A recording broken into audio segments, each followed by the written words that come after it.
de nuevo.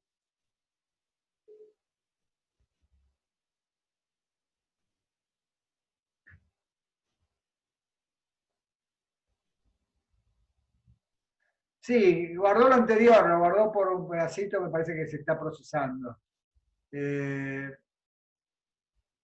Y ahora está grabando, sí, está grabando. Y ustedes, nada, o sea, se oye todo, se ve. Lo que me faltaría sería compartir pantalla de nuevo. Sí, y estábamos acá. Bueno, ahí está. Bueno, entonces retomemos desde acá. Estábamos en que teníamos la iluminación gaussiana y que entonces la transformada de Fourier de una gaussiana es otra gaussiana. Y lo que pasa es que tiene una localización, como todas las transformadas de Fourier, inversa. Acá se da justo, fíjense que se da justo que la localización en el plano del obstáculo es justo inversamente, no se ve nada. Ah, perdón. A ver.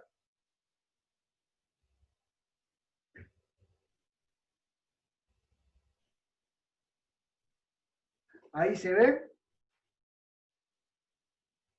Ahí va, genial. Bueno.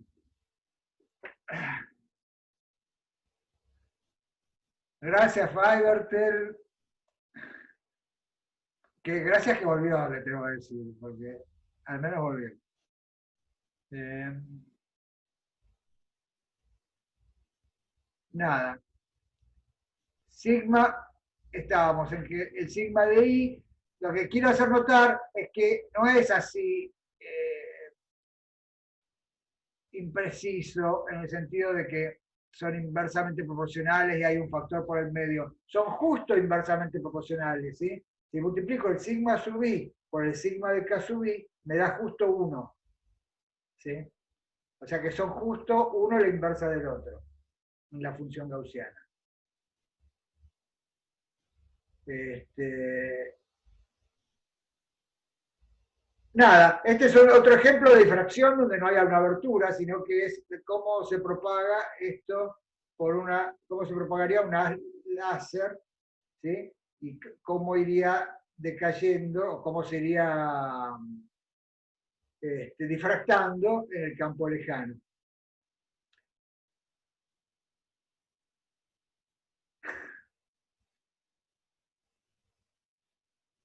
¿Sí? Otra propiedad muy linda de la transformada de Fourier, que vale tanto en el caso bidimensional como en el caso unidimensional, y que lo estoy ejemplificando en la unidimensional para que quede menos cuentoso, pero que es muy fácil generalizarlo, es esto. ¿Sí? Fíjense qué pasa cuando desplazo una abertura, que tengo aberturas idénticas, que son todos los casos que ustedes hicieron en la práctica. En la práctica hicieron todos casos de aberturas idénticas, por ejemplo, el experimento de Young o en rendijas, la red de difracción. Entonces, fíjense cómo lo veríamos desde el punto de vista teórico de la transformada de Fourier.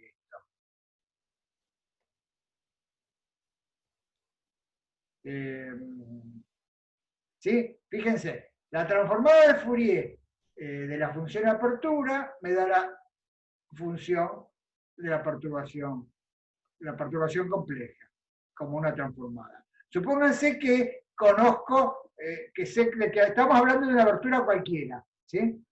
Y que está caracterizada por esta función de apertura. Y entonces tengo esta función amplitud.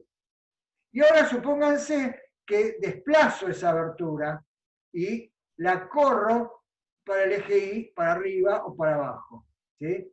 Y empiezo a armarme obstáculos siempre con la misma abertura, corridas, 5 aberturas, una corrida por arriba, 3 corridas por abajo, otra corrida por arriba, ¿no? Esas cosas así.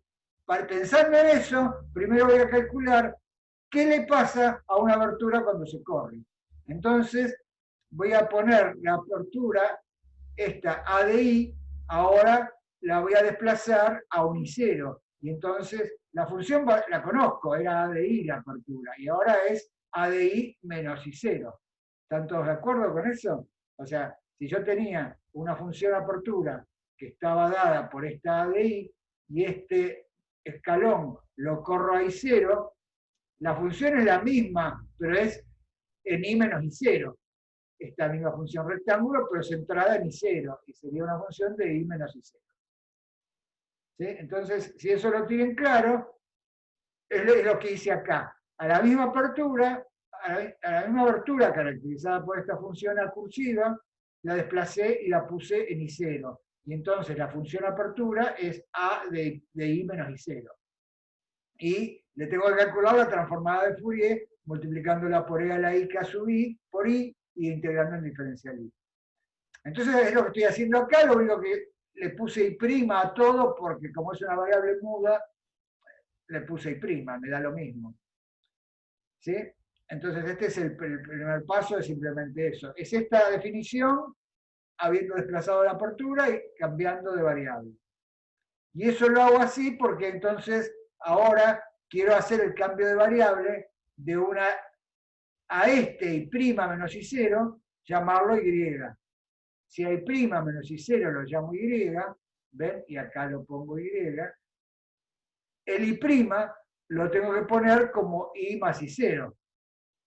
Es el cambio de variable. Y entonces, en esta integral me queda E a la I K sub I por I, que está acá dentro de la integral, por I más I0, que lo saco afuera de la integral, porque no depende de la variable de integración. Entonces, es E a la I K sub I por I0. Y me queda esta integral, que esta integral era la misma que esta. Entonces, fíjense que la conclusión es que si a la apertura A le correspondía una amplitud compleja de Fraunhofer, esta que está acá, a la abertura desplazada en una cantidad de I0, le corresponde una amplitud de Fraunhofer que está desfasada en E a la I, que está desfasada con un desfasaje que es proporcional al corrimiento de la abertura. ¿No? Eso es lo que dice esta expresión, esta cuenta que hicimos acá. Entonces, pero esta A es la misma que estaba acá. ¿Se entiende esto? Entonces, por ejemplo, esto me sirve para volver a pensar, a parafrasear el experimento de Young, ¿sí? Ahora con dos aberturas idénticas de ancho B, pero pensándolo con esta propiedad de corrimiento que demostramos recién. Fíjense, incluso que no tienen por qué ser ranuras como ranuras completamente agujeros de ancho B. Podría ser cosas semitransparentes que tienen una función, pero que sean idénticas, ¿no? O sea, que tienen esta función, la misma función apertura. Y entonces, a eso le toca, si estuviera sola, le tocaría una amplitud compleja que es esta. Es la amplitud compleja para una sola ranura de estas centradas en el origen. Podemos pensar que sea la ranura común o una ranura sombreada, no importa. Lo importante es esto. Y entonces ahora voy a aplicar la propiedad que demostré recién. Voy a calcular ahora la transformada de Fourier de esa función. En realidad, ahora fíjense que la función apertura de este obstáculo es la misma función de apertura que tenía el obstáculo centrado, pero desplazado en D sobre 2 y en menos D sobre 2. Entonces, cuando hago la transformada de Fourier de la que está desplazada en D sobre 2, me va a aparecer este término de desfasaje multiplicado por el término que era la amplitud compleja de la apertura centrada. Y el otro término, que está desplazado en menos D sobre 2, le va a tocar, va a ser la misma integral, salvo la exponencial esta, que es, les recuerdo, es esta exponencial que está acá, Y ahora con menos d sobre 2, o sea, me quedaría e a la menos i k sub i d sobre 2. Y entonces me queda acá. Y sale de factor común el término este, que era la difracción por una abertura centrada en el origen. Y entonces, fíjense que entonces el Young, revisitado desde el punto de vista de Fraunhofer y Fourier, sale así. Sale un término que está asociado solo a la difracción del obstáculo centrado, que en este caso sería el seno de beta sobre beta, ¿sí? Si fuera una iluminación uniforme, ¿sí? Y otro término que es un coseno de K sub i d sobre 2. Un término que es proporcional al coseno de K sub i sobre 2. ¿Sí? Y este es el término que era el alfa, el que llamábamos alfa, ¿no? Este sería el coseno de alfa, ¿no? Y sería el término de interferencia de Young. Entonces, así de fácil sale el análisis del experimento de Young, y no solo el experimento de Young con aberturas completamente transparentes, sino un experimento de Young con aberturas que podrían ser transparencias o diapositivas sombreadas o cosas así.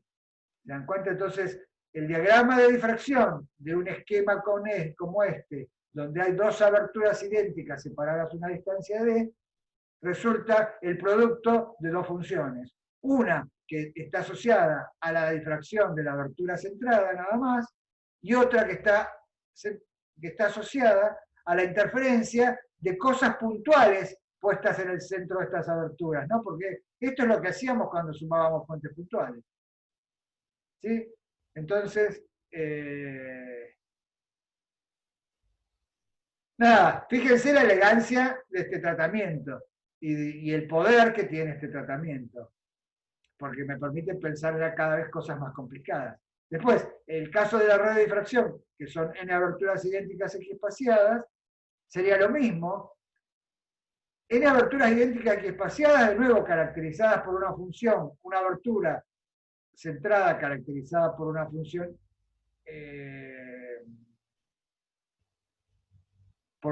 apertura dada, y entonces cuando hago n aberturas centradas va a pasar lo mismo. Cada vez que corro la abertura, si además están equiespaciadas, cada vez que corro la abertura me van apareciendo términos que se obtienen como el anterior multiplicado por el e a la i k sub i d. O sea, este es este por e a la i k sub i d. Después, si viniera otra más arriba, sería este por e a la i k sub i d de nuevo. Y así. Entonces, acá este corchete, estas llaves que están acá, me quedarían con n términos, que son los n términos que sumamos cuando sumamos n fuentes puntuales. Y entonces esa sumatoria, estas llaves que están acá, que representan el término de interferencia, lo que me van a dar es lo que nos dio cuando sumamos n fuentes puntuales, equiespaciadas, idénticas, que me quedaba el seno de n alfa sobre alfa. Y donde alfa era justamente un medio de k de senotita. Acá está, tal cual. Lo mismo que vimos antes.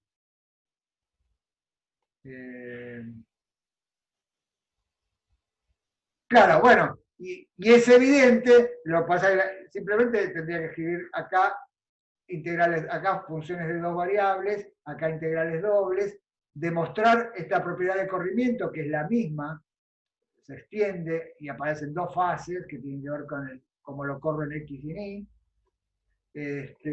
Y entonces es bastante claro que si yo tengo n aberturas idénticas 2D y conozco el diagrama de difracción de una de estas aberturas centrada, y ahora distribuyo en el plano del obstáculo n aberturas idénticas, aunque no estén equiespaciadas, ¿sí? Voy a obtener el término de la difracción de la abertura centrada se va a factorizar y voy a tener que la intensidad en el punto P va a tener un factor que va a estar asociado con la difracción de una sola rendija centrada, con la forma que tenga esta rendija y centrada, y después ese factor entre llaves que va a sumar los E a la I, los desfasajes, los distintos desfasajes, que serían fuentes puntuales situadas en estos orígenes o corridos, o sub 1, o sub 2, o sub J. ¿Sí? Nada. ¿Se entendió esto? Esto es como la base de la óptica de Fourier, ¿no? Con esto podríamos seguir demostrando muchísimas propiedades. Por ejemplo, cuando estudien transformada de Fourier, van a ver que esta propiedad no es una consecuencia de lo que se llama teorema de convolución cuando se ve la difracción de Fourier. La difracción de Fraunhofer y los teoremas de Fourier. Pero bueno, ¿no? Estamos en física 2 y esto se los digo solo a nivel de cultura general. Vamos a parar acá, creo que es un momento para hacer un intervalo. Son las 10. A mí me dice el Zoom, me dice su conexión a internet es inestable. O sea, me lo está anunciando Zoom. O sea que a lo mejor se corta.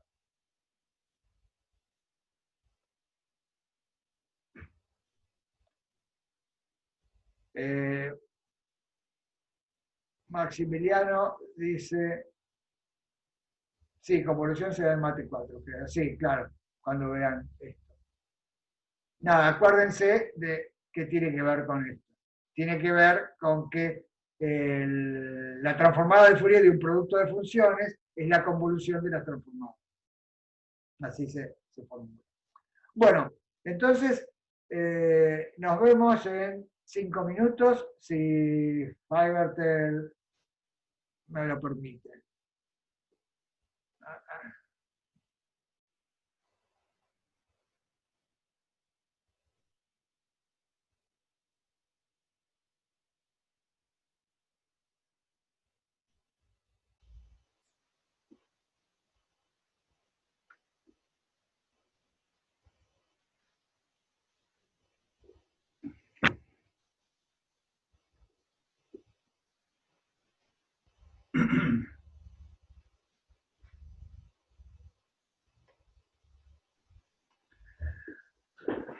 Hola, bueno, ya estoy de vuelta.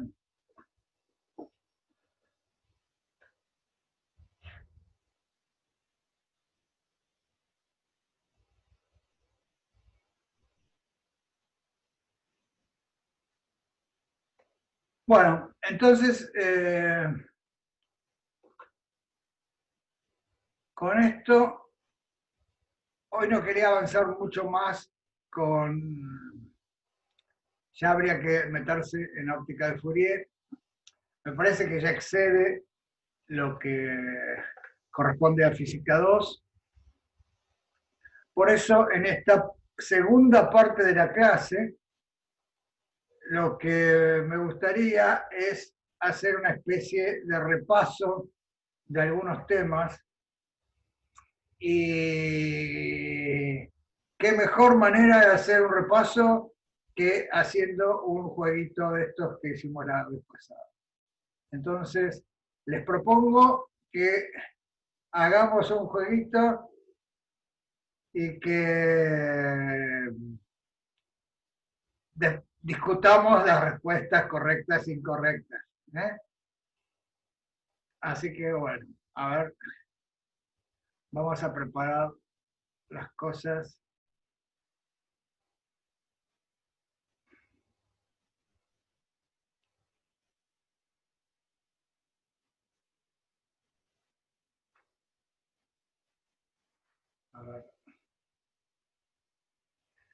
A ver dónde tengo un. Acá tengo uno.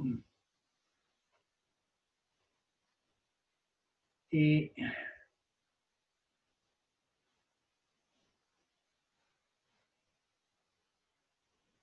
ya les comparto.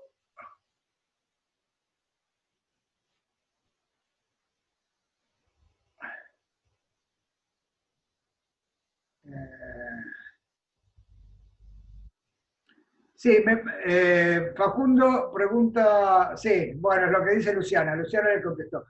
Por mail a mí y a Luz. ¿Sí? Si nos mandan un mail a Luz y a mí, nos pueden compartir. No sé, si los collabs están bien explicados, eh, no hace falta, si no me pueden mandar un tipo PDF y después los collabs. No sé. Yo ya estuve recibiendo bastantes y vi algunos que están realmente muy lindos. Me encanta, la verdad que me encantó cómo se las arreglaron para hacer este trabajo, los que vi hasta el momento. Eh, la verdad que estoy muy contento con lo que estuve viendo. Al- man- eh, Mándennos a Luz y a mí. Y fíjense que tengamos acceso fácil, compartiendo el drive.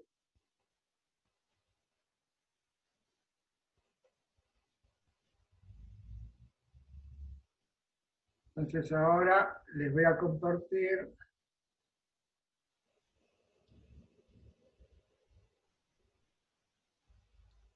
Vamos a hacer uno que tenga polarización, Brewster y reflexión total.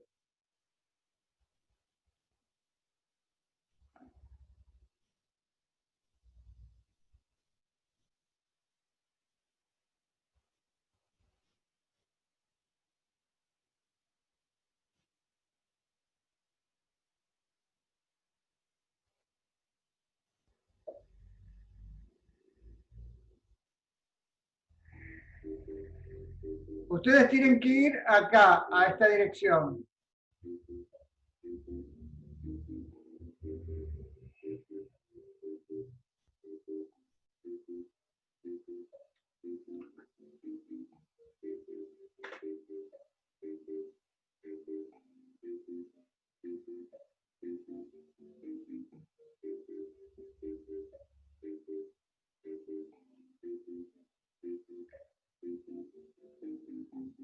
Alan, Matías, Facundo, Rotador, Flor H, Lu, Manuel Delgado, Aldana, Vicente, Manuela, Marcos, Furiel Junior, Camila,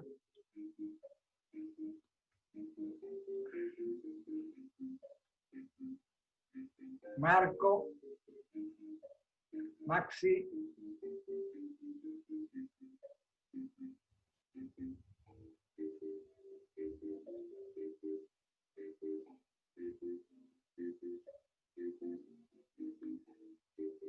bueno, hay 7 que no van a jugar o se van a oír. Hay 18 jugadores y 25 participantes. Se están metiendo, bueno. Vamos a esperar un poquito.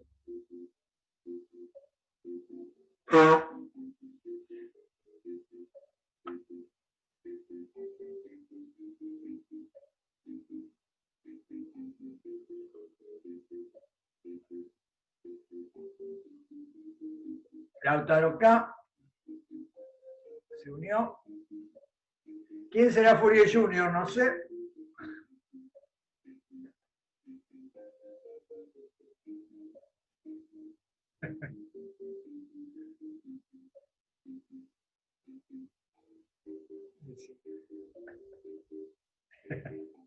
El hijo perdido de Fourier.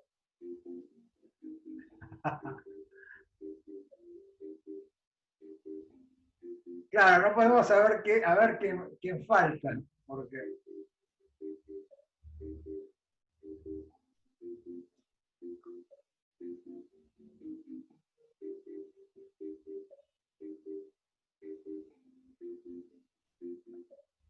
se fue uno.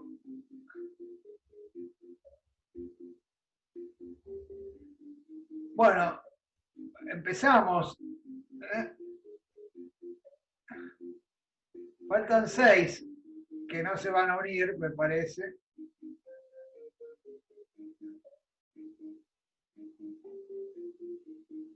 Bueno, empezamos entonces.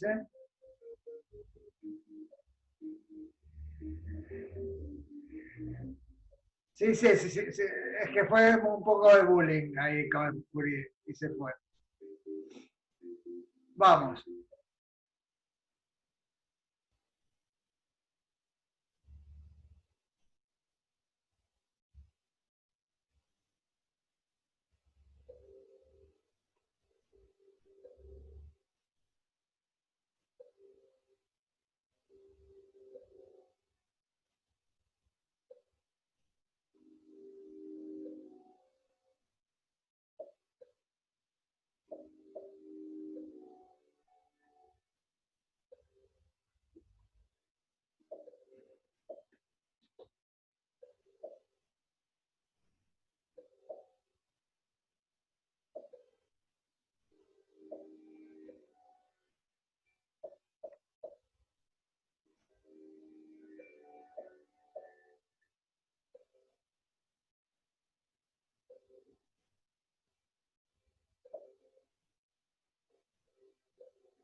Bueno, ¿qué se anula en el ángulo de Brewster? Se anula el coeficiente de reflexión del campo eléctrico incidente paralelo al plano de incidencia. ¿Sí? Ojo, porque el campo eléctrico incidente paralelo al plano de incidencia corresponde al campo magnético perpendicular al plano de incidencia. O sea, acá uno se hace lío porque está el plano de incidencia y está el plano de la superficie, ¿no? Y entonces, lo que es perpendicular al plano de incidencia es paralelo al plano de la superficie. Entonces, todas estas notaciones, un poquito la pregunta estaba puesta para hacer notar que todas estas notaciones, si cuesta pensarlo de Brewster, es un poco porque hay 1000 maneras de llamarlo. Entonces se llama transverso eléctrico. ¿Qué quiere decir transverso eléctrico? Que el campo eléctrico es transversal ¿a quién? Al plano de incidencia. Ahora, es transversal al plano de incidencia, pero es paralelo a la superficie. Entonces, bueno, ahí viene un lío.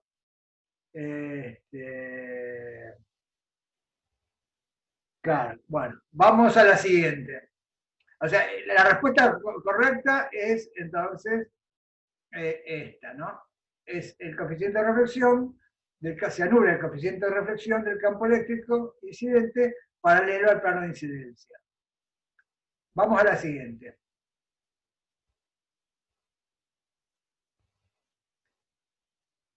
Bueno, ahí está el ranking.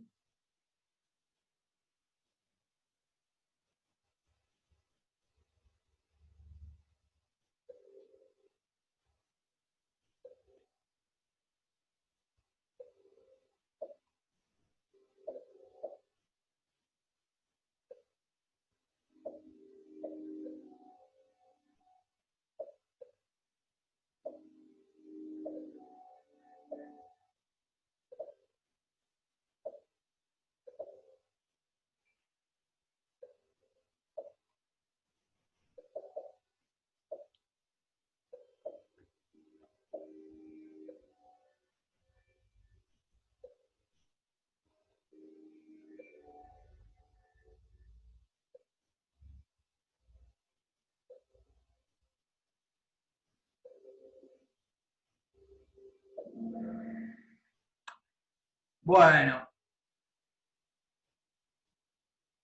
si el campo eléctrico incidente es paralelo al plano de incidencia, que es cuando hay Brewster, ¿no? Según lo que vimos antes, si hay Brewster no se refleja nada.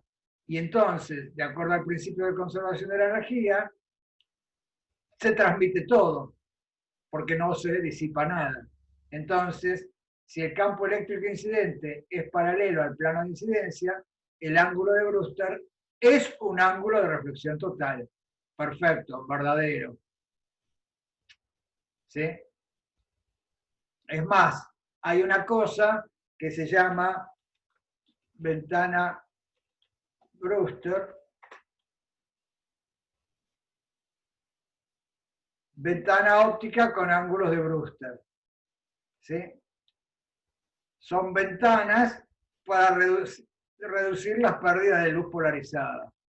Y entonces están pensadas, por ejemplo, en cavidades láser. O sea, nada, si buscan esto, lo van a encontrar.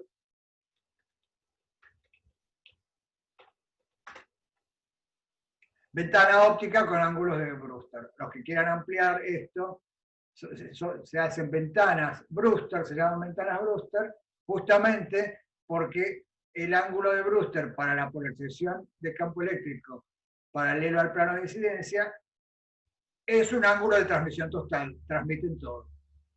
¿Sí?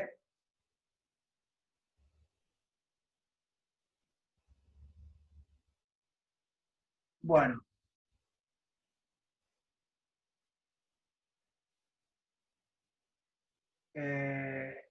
Vos, Camila, querías aclarar algo que dice transmisión.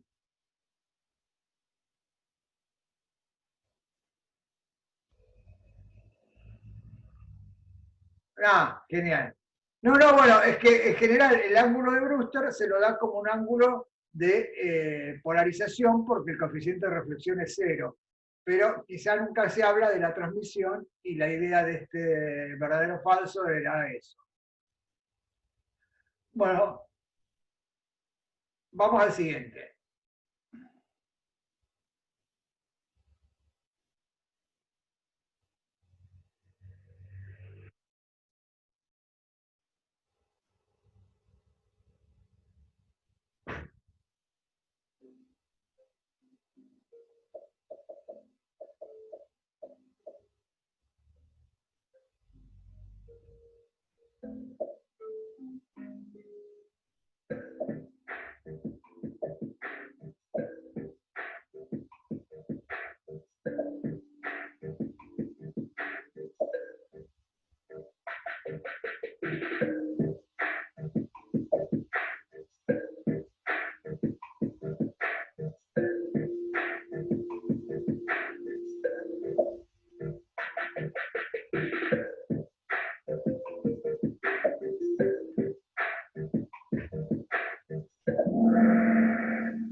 Bueno, genial.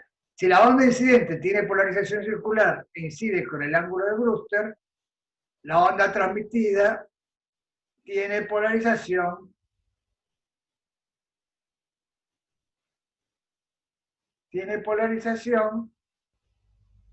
elíptica. Claro, la onda transmitida, preguntaba. La onda transmitida, este, porque también en general se pregunta sobre la reflejada, pero acá quería también que pensaran que por conservación de la energía, la onda transmitida tiene más de una componente que de otra, porque se incidió con el ángulo de Brewster, se transmitió, lo que tiene que ver con lo de la ventana también, ¿no? Se transmitió toda una componente, en cambio la otra algo se reflejó. Y entonces, Flor H, la pregunta que hace Flor H, que es por qué se transmite elíptica, es justamente porque de las que una se transmite, una de las componentes se transmite toda porque no se refleja nada. En cambio, la otra componente, que no tiene ángulo de Brewster, que no se hace cero la reflejada, algo se refleja y algo se transmite.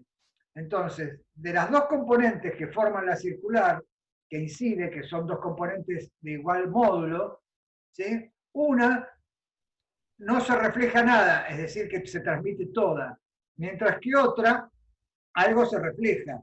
Y entonces, sale, por eso sale circular. ¿Te queda claro, Flor? Por eso sale elíptica, perdón.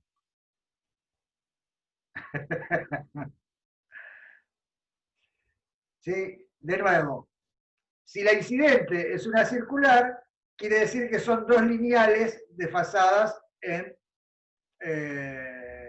pi sobre 2 o menos pi sobre 2. Lo importante es que esas dos componentes, la perpendicular y la paralela al plano de incidencia, tienen la misma magnitud, el mismo módulo, porque si no, no sería circular. Entonces, ahora analizo por separado la que es paralela al plano de incidencia.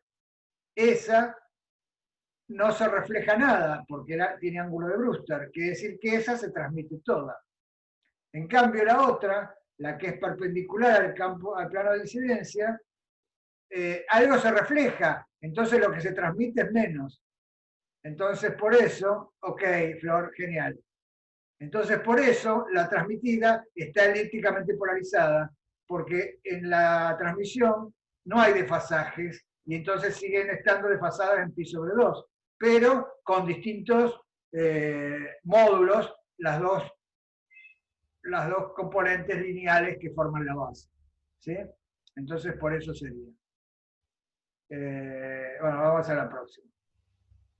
Bueno, Lautaro pasó adelante. Vamos a la siguiente.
Bueno, esta pregunta.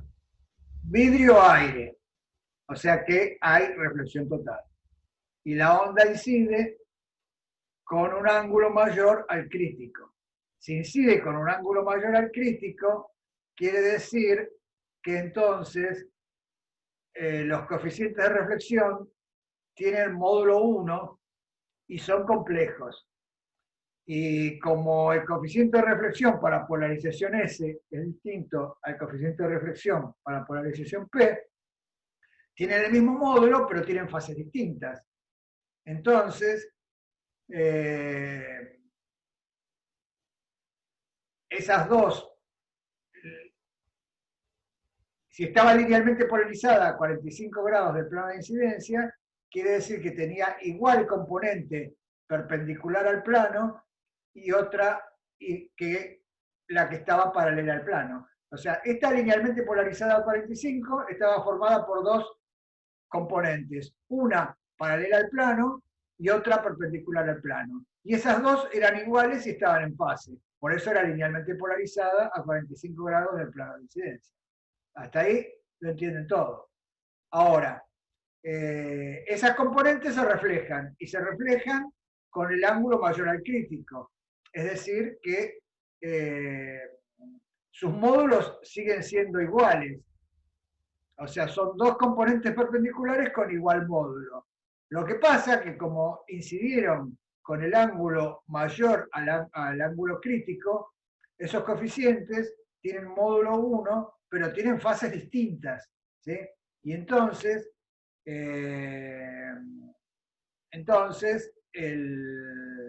Los desfasajes de la componente perpendicular al plano de incidencia y de la componente paralela al plano de incidencia no son iguales. Hay un desfasaje ahora entre esas dos componentes, que antes estaban en fase y eran linealmente polarizadas, ahora están desfasadas y entonces la onda reflejada está elípticamente polarizada. En general está elípticamente polarizada. ¿Sí?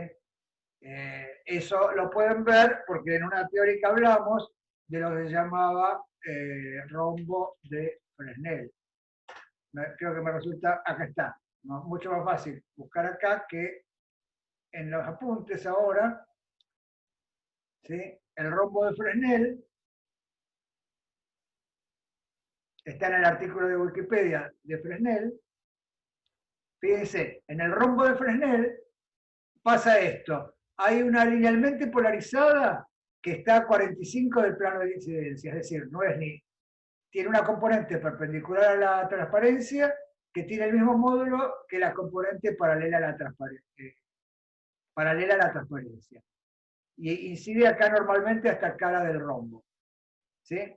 Y entonces el rombo está pensado con estos ángulos para que cuando viene a la segunda cara, el ángulo de incidencia en la segunda cara del rombo sea mayor que el de reflexión total. Entonces acá se reflejaron las dos componentes que paralela y perpendicular al plano de incidencia. Se reflejaron, pero están desfasadas. Por eso la polarización de esta onda reflejada, acá está, ven que es elíptica. Y después, esta elíptica ahora se incide en esta segunda cara del rombo, con el mismo ángulo, si estas caras son paralelas, que también es el ángulo crítico, y entonces se vuelven a desfasar. Y el truco de este rombo es pensar los índices y los ángulos y todo lo demás para que el desfasaje primero, más este desfasaje segundo, sumen pi sobre 2. Y entonces a la salida de acá se tiene una circularmente polarizada.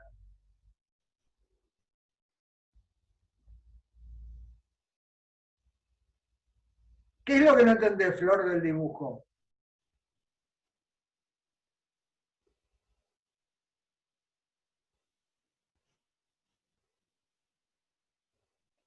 ¿Qué?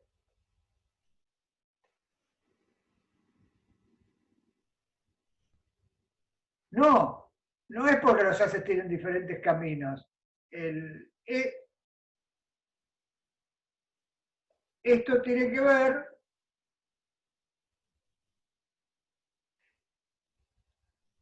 con eh,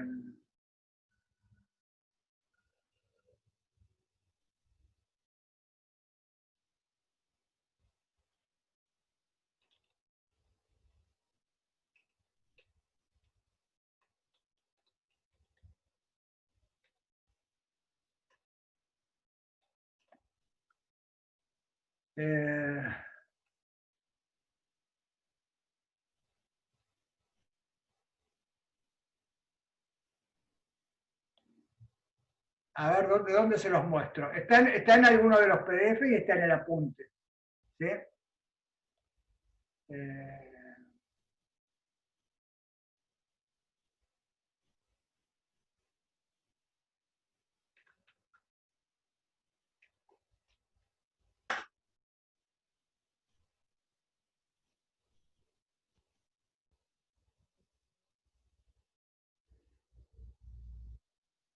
entonces eso lo van a encontrar acá. En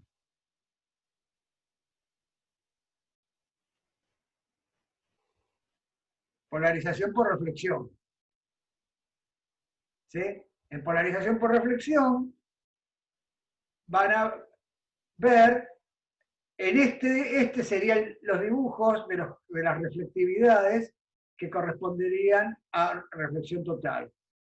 ¿Sí? Lo que pasa es que esta es la reflectividad, que es el cuadrado del coeficiente de reflexión para las amplitudes. ¿Sí?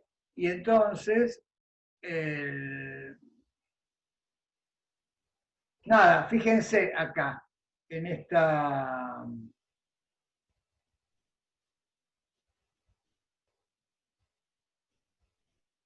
estas expresiones de los coeficientes de reflexión. En estas expresiones de los coeficientes de reflexión aparece, esta es la componente Y del vector de onda incidente, y esta es la componente Y del vector de onda transmitido. Y acá también aparece, esto es para una polarización y esto es para otra. Miremos miremos la ecuación 713. ¿Sí? Tenemos la componente Y del vector de onda incidente y la componente Y del vector de onda transmitido. Son estos beta I y beta T. Entonces, en reflexión total, la componente Y del vector de onda transmitido es imaginaria pura, porque justamente en la reflexión total, la componente tangencial que se conservaba era mayor que el radio de la esfera del medio que correspondía al aire. ¿Sí? Entonces, esta componente del vector de onda transmitido resulta que es imaginaria pura, por eso se comportaba como reactivo el medio de transmisión, porque esta componente era imaginaria pura.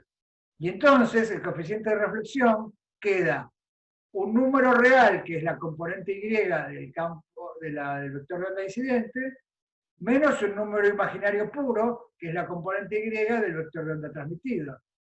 Y acá queda el mismo número real más el mismo número imaginario. Es decir, queda A menos BI sobre A más BI.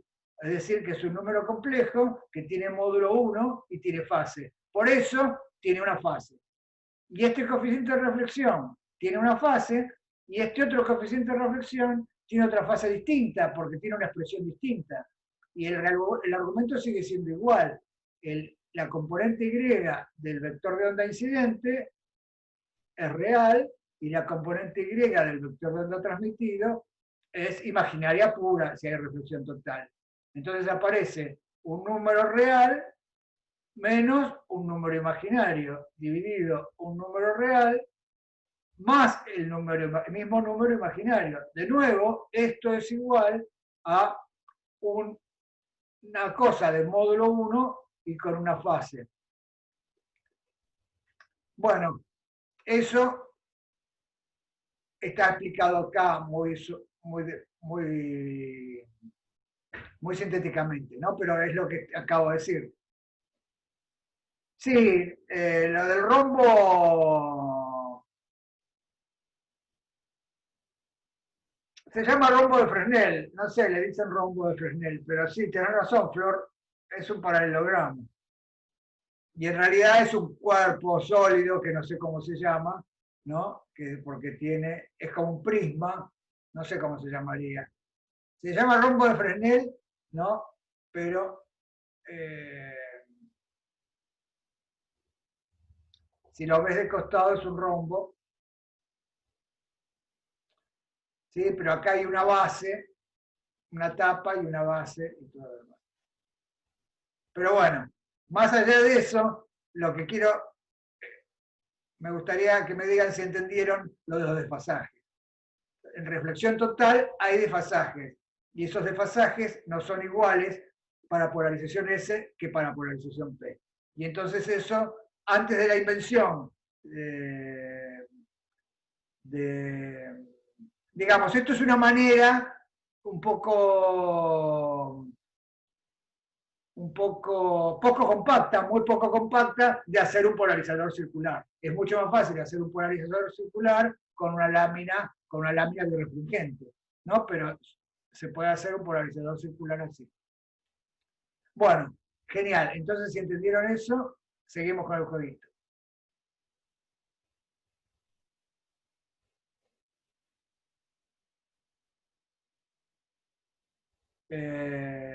Sí, entonces esto era porque la onda incidente, cuando incide con ángulo mayor que crítico y está linealmente polarizada a 45 del plano de incidencia, se transforma en elípticamente polarizada. ¿Sí? Nada, vamos al siguiente.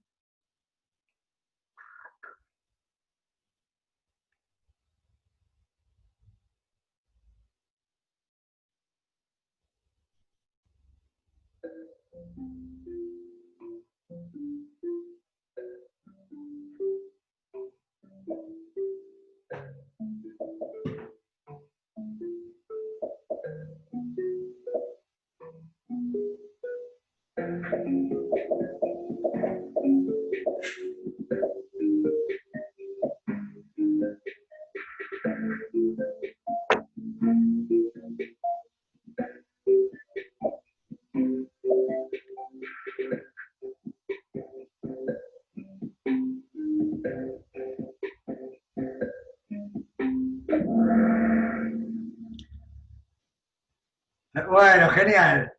15 respuestas correctas. Buenísimo. ¿Sí? Con una lámina de corto de onda y un Polaroid puedo distinguir polarización circular de natural. ¿Cómo lo distingo? A ver si alguien me cuenta cómo se distingue.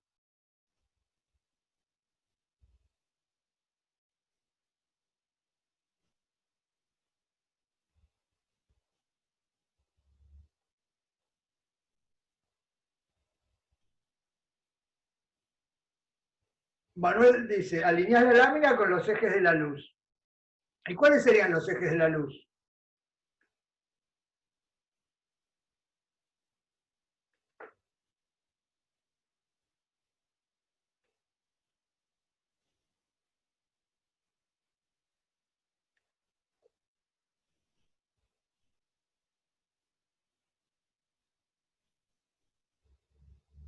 Pero no hay elíptica acá hay el circular. Claro, genial. Bueno, lo que quería que vieran era eso. Si es circular, no hace falta buscar para nada el Polaroid, para buscar los ejes no hace falta. ¿Sí? Uno pone el Polaroid y uno pone la lámina, ¿sí? Y hace pasar la luz esa que no sabemos lo que es. Y entonces, si es circular, entonces, no importa cómo oriento la lámina, si es de cuarto de onda, se va a transformar en lineal.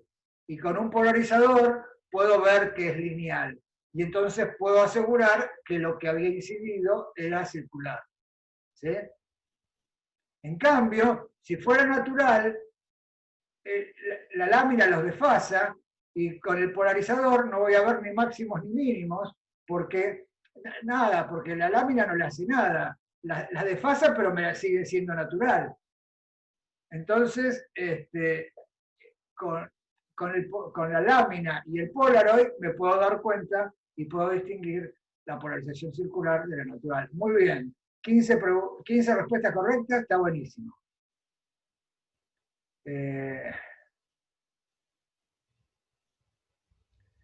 Bueno, Lautaro versus Lautaro, que está ahora.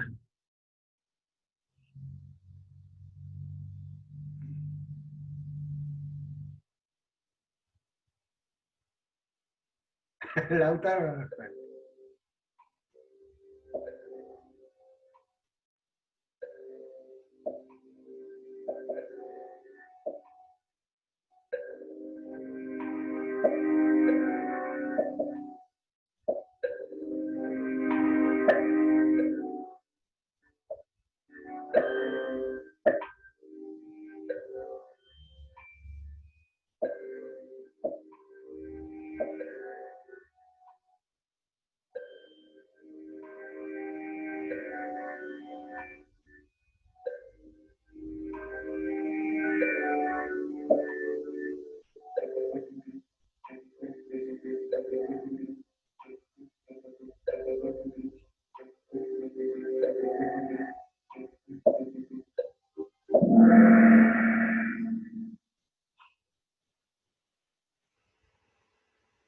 Bueno, acá,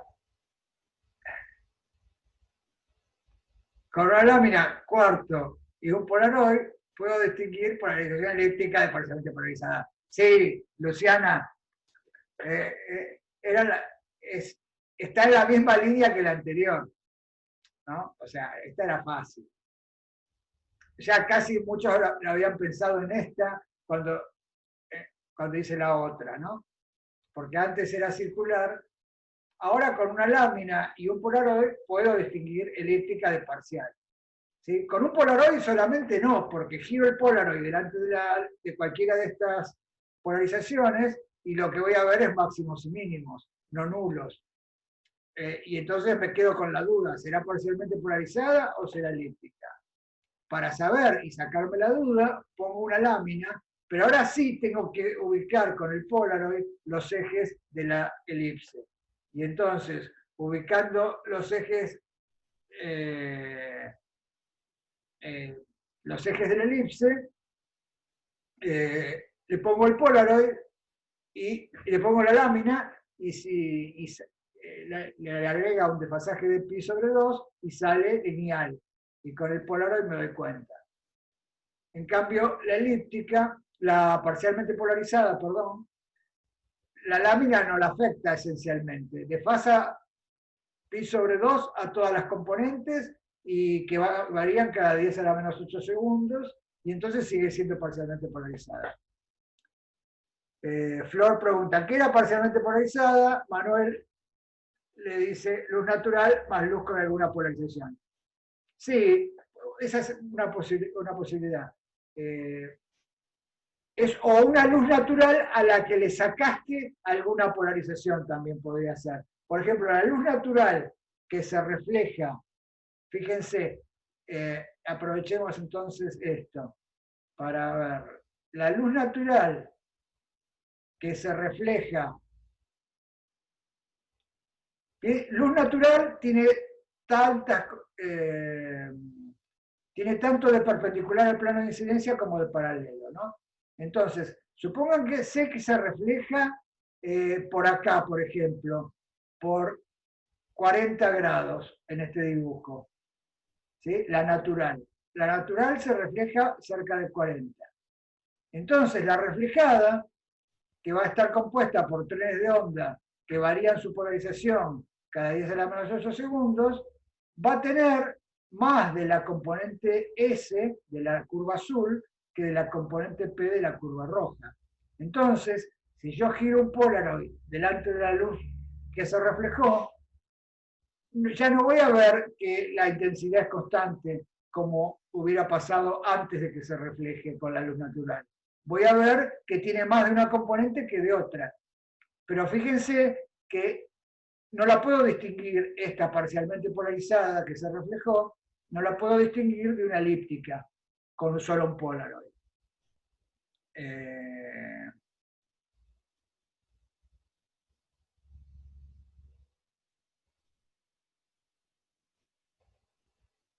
Manuel dice, eso dice en el apunte. Sí, puede ser que diga eso, ¿eh? No sé, no, después lo voy a mirar.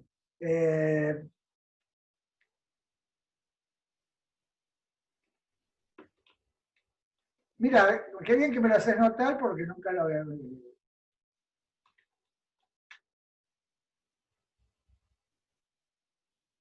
Ah, mira, Manuel. No, digo, sí, Manuel.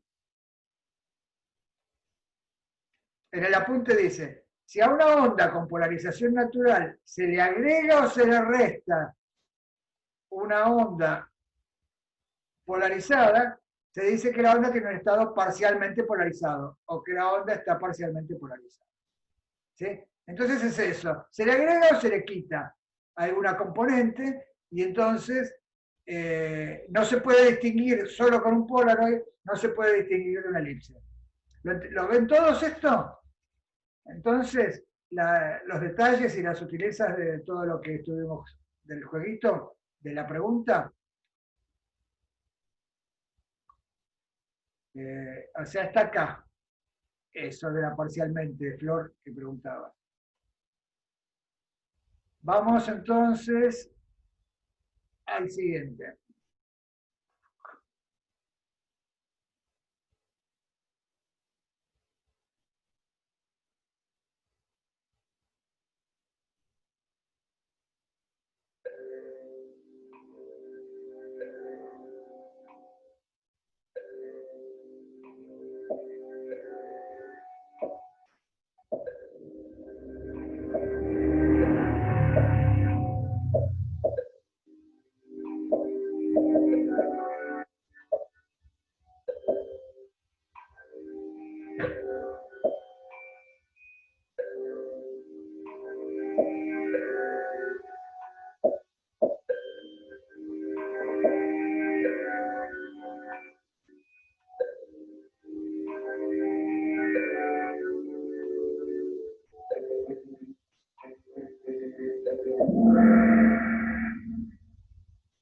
Bueno, genial. 14.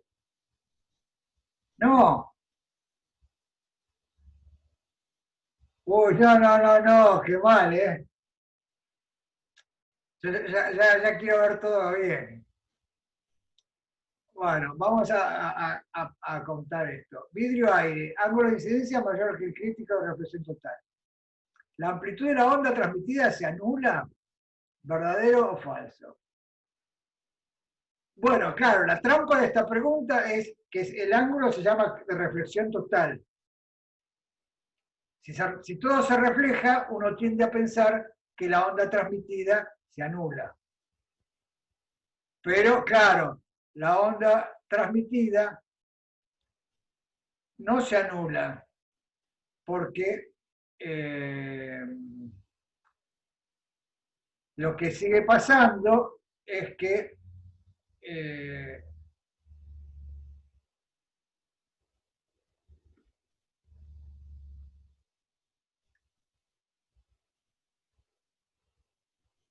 eso no estaba ahí, sino que estaba acá, cuando vimos la reflexión y la transmisión, eh, y escribimos las amplitudes, acá en este ítem, la reflexión total en el marco ondulatorio. ¿Sí? Acá simplemente escribimos la amplitud, la onda transmitida, ¿sí? Y vimos que como la componente Y de la onda transmitida, del vector de onda transmitido, era imaginario, entonces en la exponencial de Y me quedaba una onda evanescente. ¿Sí? Y entonces, pero la amplitud no se anulaba, se transformaba en una onda evanescente en la dirección Y. Entonces, eh, en este dibujito que está acá, ¿sí? Este vector de onda, de la onda transmitida, ya no lo puedo dibujar como lo dibujé acá. Tenía una componente X, pero la componente Y era imaginaria pura. La onda evanescente sería una onda transmitida. En realidad, si me pongo cerquita de la superficie, voy a medir algo. Algo que decae exponencialmente con la coordenada Y. No, es cierto, Manuel, que no pasa al otro medio si me voy muy lejos. Si pongo un detector muy, muy lejos, no voy a observar nada y por eso todo se refleja. Y no, por eso no hay un flujo neto de potencia que penetre en el segundo medio. ¿Sí? Pero, véanlo acá, aclárenlo acá, pero no, la amplitud no es que tienda a cero. O sea, si yo me muevo por acá, en la dirección X, a un X constante, la amplitud de la onda tiene un valor. Si me muevo en otro valor más adentro del medio, la amplitud tiene otro valor más chiquito, pero tiene un valor distinto de cero. ¿Sí? Debido a eso, eh, debido a eso,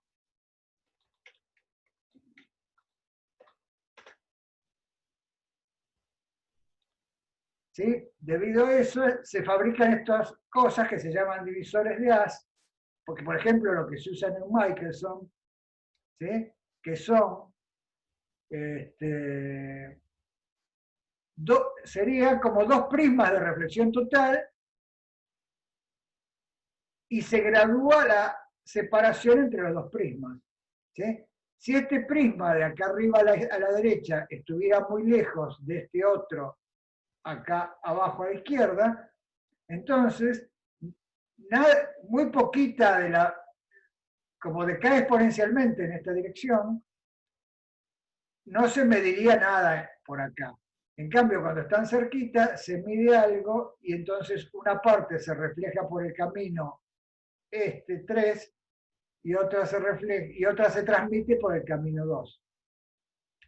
¿Sí? Y esto es, si la amplitud fuera cero, esto no podría pasar. ¿sí? Esto se llama reflexión total inhibida y está en un PDF cuando vimos esto. O sea que no me acuerdo en cuál, pero esto lo mencionamos. ¿Sí? Y mostramos unos prismas muy lindos de...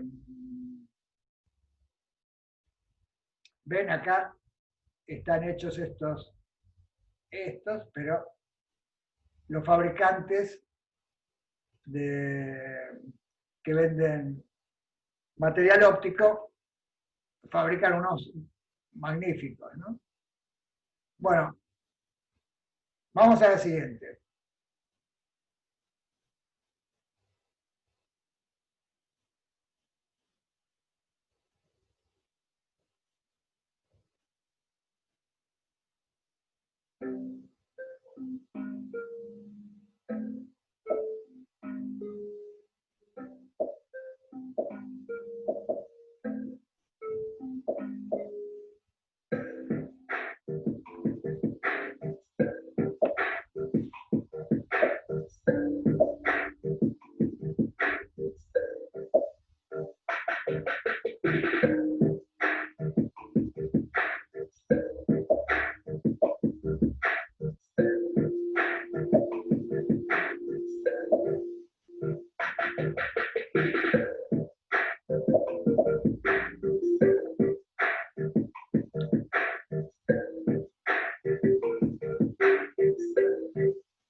Bueno, en realidad esta ya la había contestado en la anterior. El aire se comporta reactivamente, es como un medio reactivo porque, por lo que dijimos recién, ¿no? Que la onda transmitida no tiene el vector de onda, la componente Y del vector de onda imaginario puro. Y entonces eso da lugar a cuando uno escribe la onda transmitida, ¿sí? Acá,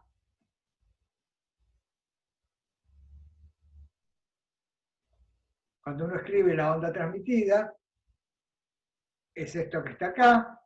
Fíjense que entonces lo que me queda es que la componente, el coseno de θ t del ángulo de transmisión es imaginario, porque el seno es mayor que 1.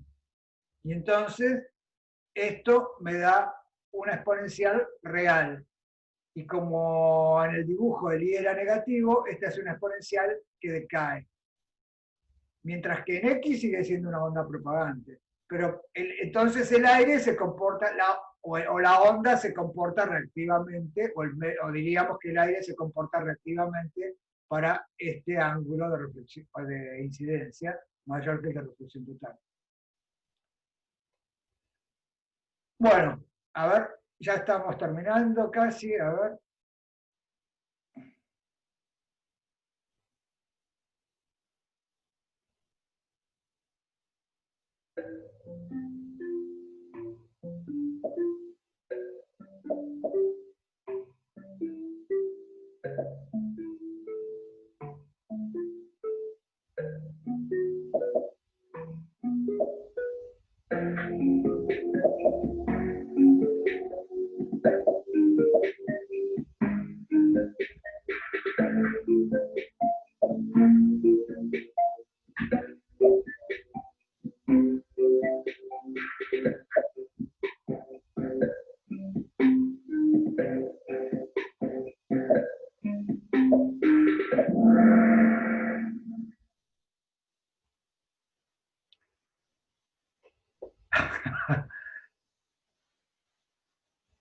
Bueno, el ángulo de reflexión total tiene que ser mayor que el ángulo de Brewster, es verdadero, ¿sí? Porque si el ángulo de reflexión total fuera menor que el ángulo de Brewster, o sea, no podría ser, porque se refleja totalmente y en Brewster no se refleja. Entonces, ahí habría una gran contradicción. Entonces, el ángulo de reflexión total tiene que ser siempre mayor que el ángulo de Brewster, como de hecho lo es cuando miramos los coeficientes de reflexión que están acá y que también Paulina se los contó y se los graficó, ¿sí? O sea, fíjense, bueno, en este caso no, en este, ¿no? La curva roja es la que tiene Brewster y el ángulo de Brewster ocurre antes que el ángulo de reflexión total, que es acá.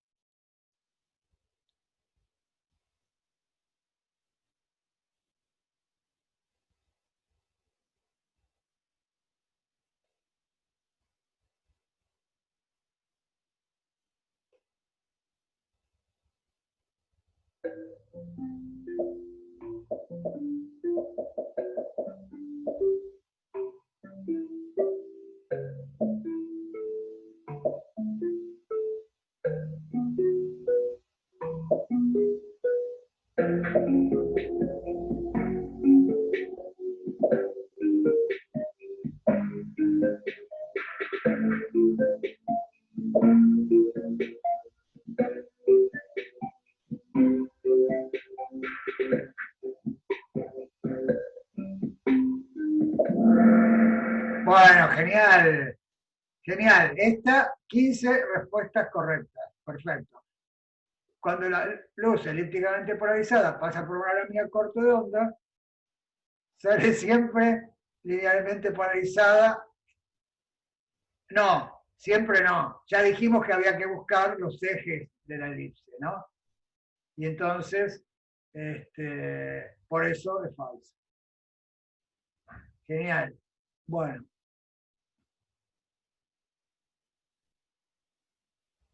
Camila pasó al frente. Vamos. La penúltima.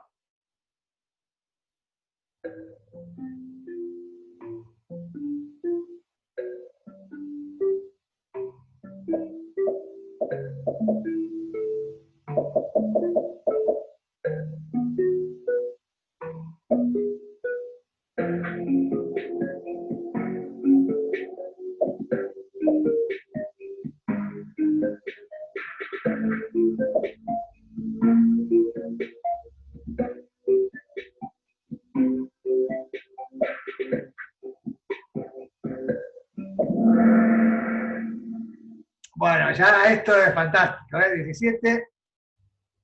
Bueno, lo mismo que habíamos dicho antes. O sea, era redundante, pero bueno, era a ver si estaban contestando al azar o lo estaban pensando. Se ve que lo están pensando. Acá no hay ninguna duda. Y ahora creo que esta es la última ya, ¿no? Sí.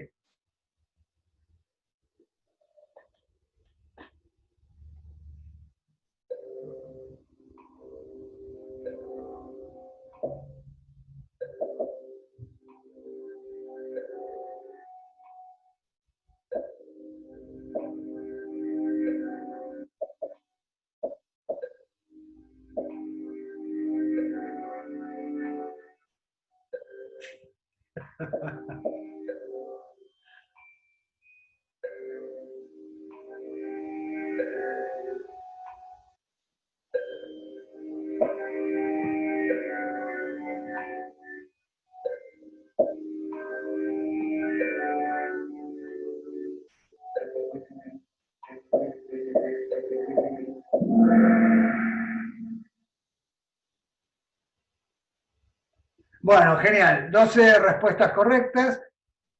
El planteo era que la luz linealmente polarizada incide en tubo con medio quiral. Ya te vas a tener la explicación, Gastón. Los medios quirales eran esos medios que tenían un sentido de giro oculto en algún lado. Por ejemplo, estas moléculas orgánicas que tenían la misma fórmula química, pero distintas propiedades de acuerdo a que se orientaran en hélices derechas o en hélices izquierdas. Y entonces, por ejemplo, muchísimos azúcares. Bueno, y alguien mencionó, creo que Flor, a ver. Camila dijo talidomida. Sí, O sea, la talidomida es esa droga que se fabricó para reducir los efectos de las náuseas en las embarazadas y que comercialmente fue un éxito, pero fue un desastre porque producía degeneraciones y malformaciones fetales y, y bueno, justamente era porque estaba hecha con unos compuestos que no tenían la orientación adecuada y los compuestos con otra orientación no hubieran producido estas malformaciones. Y entonces, bueno, cuando la luz linealmente polarizada incide en un tubo con un medio quiral, como una linealmente, la cosa para pensarlo es así, una linealmente polarizada es una suma de dos circulares, con las mismas amplitudes y sentidos opuestos de giro. Entonces, cuando entra en el medio quiral, la circular izquierda se propaga con distinta velocidad que la circular derecha y se van desfasando. Se van desfasando y luego de propagarse y al salir del tubo, están esas dos componentes circularmente polarizadas con sentidos opuestos desfasadas. Y entonces ahora, si uno hace la cuenta, ve que la resultante en el aire de esas dos circularmente polarizadas con sentidos opuestos y desfasadas es una linealmente polarizada también. Lo único que la dirección de la polarización lineal giró. Y entonces los químicos, midiendo ese ángulo de giro, pueden inferir qué concentración de compuesto hay. Ese ángulo de giro es proporcional a la concentración del compuesto. Y lo que dice Camila es perfecto. Lo vi en Breaking Bad y me contó la abuela también. Sí, claro. Creo que el tercer capítulo de Breaking Bad ya es ese que justamente Walter White le cuenta a sus alumnos el caso de la talidomida. Y sí, no, creo que es en la primera temporada, creo que es el tercer capítulo. Bueno, a ver cómo termina todo esto. Gastón, Julio Junior, que no sabemos quién es. Camila, genia Camila. Bravo, Camila, muy bien.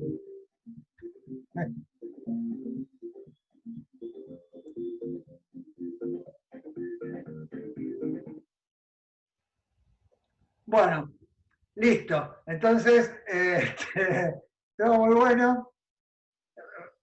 Los que contestaron o tienen dudas, búsquenlo y mírenlo, así las terminan de aclarar.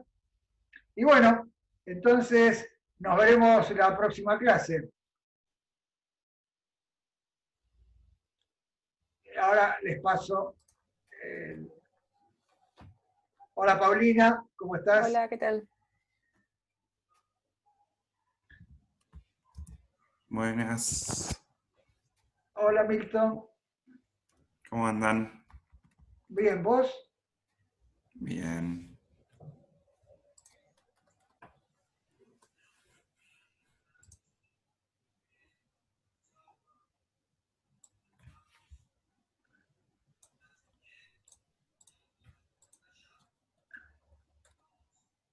Ahí te pasé, Paulina. Genial, gracias Ricardo. Bueno, genial. Los dejo entonces. Hasta el martes. Hasta el martes. Buen fin de. Igualmente.